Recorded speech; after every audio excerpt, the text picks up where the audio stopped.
We spent 3 months renovating the inside of our family home before we moved in.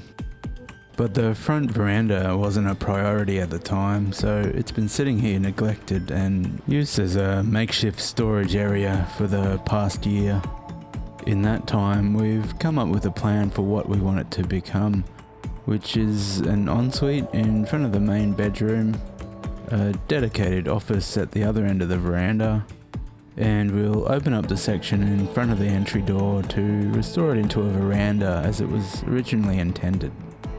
We've made room downstairs for building materials now that the shed's built, and we've penciled in a week to get the renovations to the stage where we can organise an electrician and a plumber to come do their jobs before lining the walls or ceilings.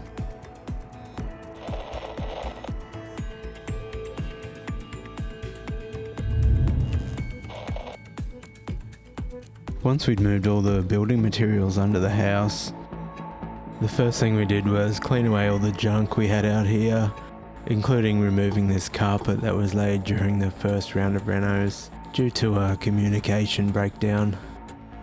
Then we started taking out the dodgy framing that once held a bunch of asbestos sheets that we had removed last year. It's just come into summer where we live, and the veranda gets quite hot when the sun's out, heating up the steel roof sheeting and radiating heat into the space with little chance of it escaping. Since we'd be working out here for at least the next week, we decided that building out the ceiling frames and installing some insulation would be our first building task. I took off these boards that were there to stop pests getting into the ceiling space before the veranda was enclosed. Just doing that allowed the heat to escape into the main ceiling and out through the whirlybird, and the drop in temperature was already noticeable. Our plan to build the ceiling frames was to secure some pine studs to act as bearers along the front and back walls at the height we wanted, using the laser level as a guide. We got started on the frames, but it was slow going since Nana didn't arrive till after lunch and one of us needed to keep an eye on the little man. I moved this extraction fan duct as high as it would go to allow us to angle the ceiling up higher. The plan was to angle the rafters slightly shallower than the exterior roof to continue to allow the hot air to escape to the main ceiling cavity, and it would also let us reinstate the breezeway above the front door to maximise the cool airflow that runs through the house. I measured up, cut, and nailed the bearers onto the back wall, except where it was thin and I had to use screws because the long nails would poke through the finished wall on the other side. Then Jade started measuring up the rafters and worked out the angle we needed to cut them at to fit between the two bearers. And that's about all we were able to do on the first day. I was a bit disappointed with the lack of progress, but now we had a clear plan for the following day.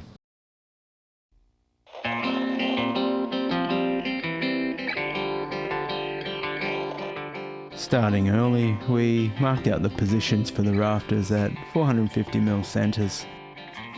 Jade took the lead, and I don't want to interfere when she gets the eye of the tiger.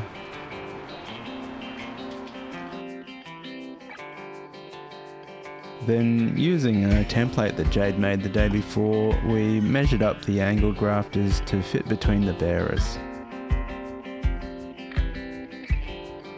We used these right angle brackets to mount the rafter pieces, which gave us some leeway as far as length goes.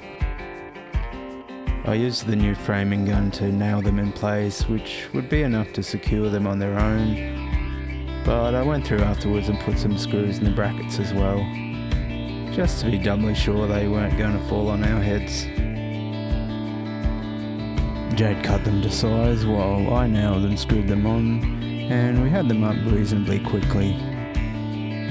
We started at the not yet built office wall and moved on to the front entry and then to the ensuite.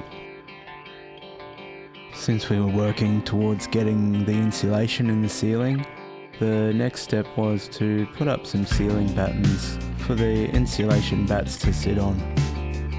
We knocked up the top and bottom battens and then marked the rafters at 450mm centres to locate the rest of them. We chose timber battens since we plan to use fibre cement sheeting to line the ceilings and they'll need to be nailed up. I put 3 or 4 framing nails in each one and then came back and put screws in where there were no nails because trust issues. We had the battens done in reasonable time for amateur chippies, and the last job for the day was to throw up those insulation bats. Jade insisted on doing that alone, and there was little argument from me, so I let her have at it and I packed up the tools for the night. And what a lovely job she did.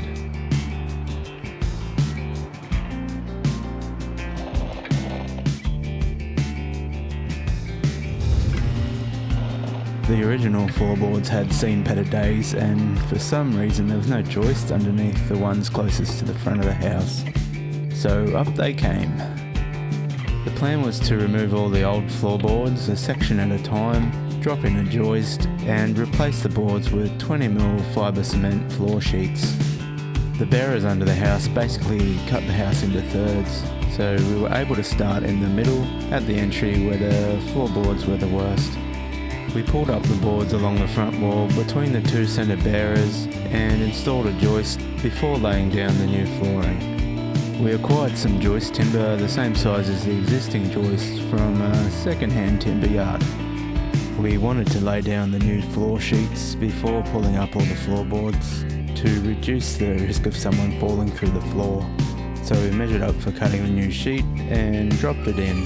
Jade did all the measuring to cut around the existing studs, and I did the cutting using this cutting blade for the circular saw that was specially designed for the task. You don't want to breathe in the dust from this cement sheeting, so I wore a suitable mask to filter it out.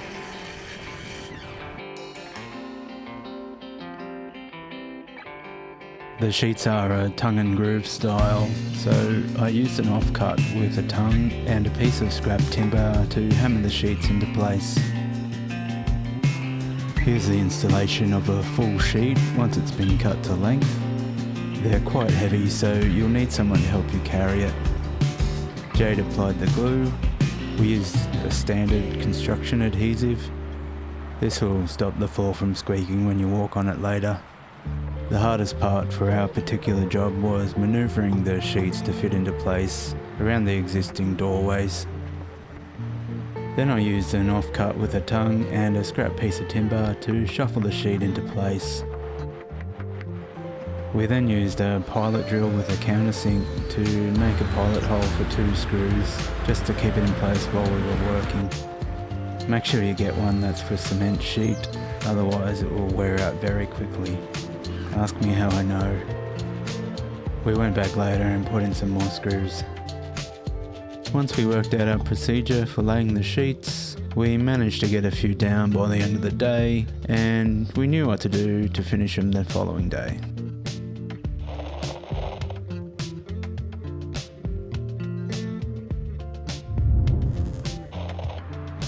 Carrying on from the previous day, we installed the remaining 2 joists and put down the remainder of the fibre cement sheeting on the floors. We still had some work to do to reach our goal of making the place ready for the electrician to come run some cables and the plumber to come do some pipe work. For that, we needed to build some framework in the office, which included a secondary entry door, and replace the front windows in the ensuite with a new window and some more framework to accommodate the shower. So I got started on the office wall using the laser level to help lay it out, and I cut the end studs and top plate, test fitting them before laying them down on the ground and nailing them together. We then decided on a position for the door and marked where the inner studs should be to accommodate it. We then transferred those positions to the top plate and cut the studs to fit. I nailed them onto the top plate and we stood the frame. Then I nailed the end stud to the wall, using spacers to position it so we could install the wall linings later. I cut a noggin to fit between that end stud and the door stud using the markings we set out earlier, and used it to brace the bottom of the door stud while I was skew nailing it. You may have noticed this door in the background of some of my previous videos. This door, or pair of doors, will go in the office wall here. We used the dimensions dictated by the manufacturer to build the opening into the frame we're working on. In this case they were 2070mm by 900 wide. When the opening was done, we pinned the shorter end stud to the existing post by the front door and continued putting in noggins until it was nice and sturdy. We planned to use 1800mm long FC sheet to line the walls, orienting them vertically and covering the joints with a picture rail to minimise the amount of plaster work we'd need to do later. So we added noggins at that joint height to accommodate this.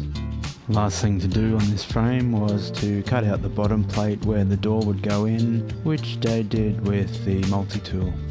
We didn't want these old bus windows in the front of the house, so we decided to take them out while we were making good time.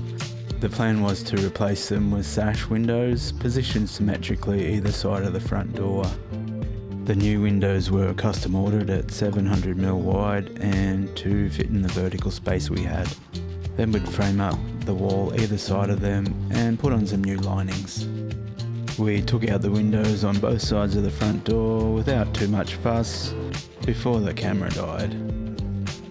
Then we decided to do a more rewarding job to round out the day, so we brought in the new office door and installed it.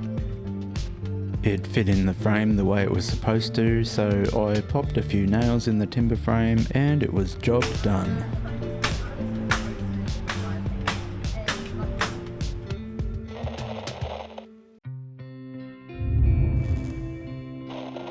We were hoping the windows would fit straight into the space, but the timber above needed some finessing to allow them to fit. I took to it with the planer and got a face full of sawdust for my troubles, but in went the first one.